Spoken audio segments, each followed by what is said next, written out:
ഇതെന്താ നിങ്ങൾക്ക് അറിയോ? ഒന്ന് സൂക്ഷിച്ച് നോക്കിക്കേ.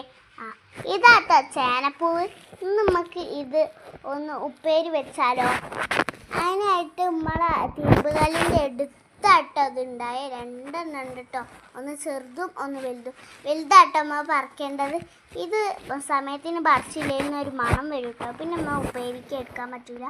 അടുത്ത പൈപ്പിൽ തന്നെ നമ്മളൊന്ന് കഴുകി എടുത്തിട്ടോ. നല്ലപോലെ കഴുകിയൊക്കെ കൊണ്ടുപോകും നമ്മൾ നല്ലപോലെ ഒന്ന് കൊത്തി അരിയണം. അതിന് വേണ്ടിയിട്ട് അമ്മ പൊളിക്കുക കേട്ടോ. നല്ല രസമാണ് കേട്ടോ കാണാൻ വേണ്ടിയിട്ട്. ഇത് ഉപ്പേരി വെക്കാനേ തോന്നൂല, അങ്ങനെ നല്ല രസമാണ് ഇത് കാണാൻ വേണ്ടിയിട്ട്. ഇതിൻ്റെ മുകളിലൊരു മഷ്റൂമിൻ്റെ മുകളിലത്തെ സാധനം അരിയാട്ടോ. ഇതിൻ്റെ മുകളിൽ നല്ല രസമാട്ടോ ആ പെർപ്പിൾ സാധനം കാണാൻ വേണ്ടി. അതിൻ്റെ സൈഡിൽ കുറേ ഇതുണ്ട്.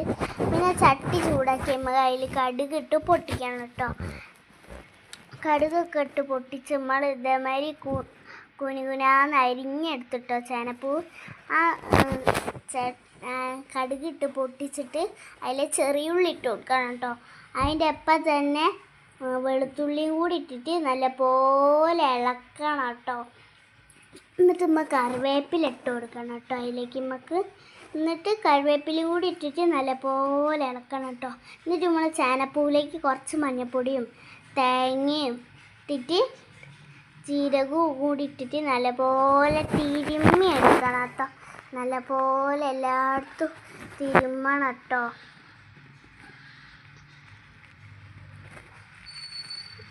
എന്നിട്ട് നമ്മൾ തിരുമ്മി എടുത്തിട്ട് അതിൽ നമ്മളെ ആ കറിവേപ്പില ഇതൊക്കെ ഇട്ട പാത്രത്തിലേക്ക് ഇട്ട് കൊടുക്കണം കേട്ടോ.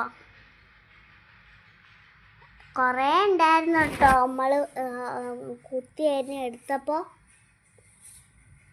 അപ്പോൾ നമ്മൾ ഇതിലേക്ക് ഇട്ട് കൊടുക്കുക കേട്ടോ. നല്ലപോലെ ഇളക്കണേ. ഇട്ട് കൊടുക്കുമ്പോഴൊക്കെ ഞാനാട്ടോ ഇളക്കുന്നുണ്ടായിരുന്ന. തേങ്ങാമ്മടും ഞാൻ ഇളക്കും. അങ്ങനെയായിരുന്നു കേട്ടോ. ഞങ്ങളിങ്ങനെ ഇളക്കി ഇളക്കി ഇളക്കി ഇളക്കി ഇതൊന്ന് മൂടി വെച്ചാക്കിയാൽ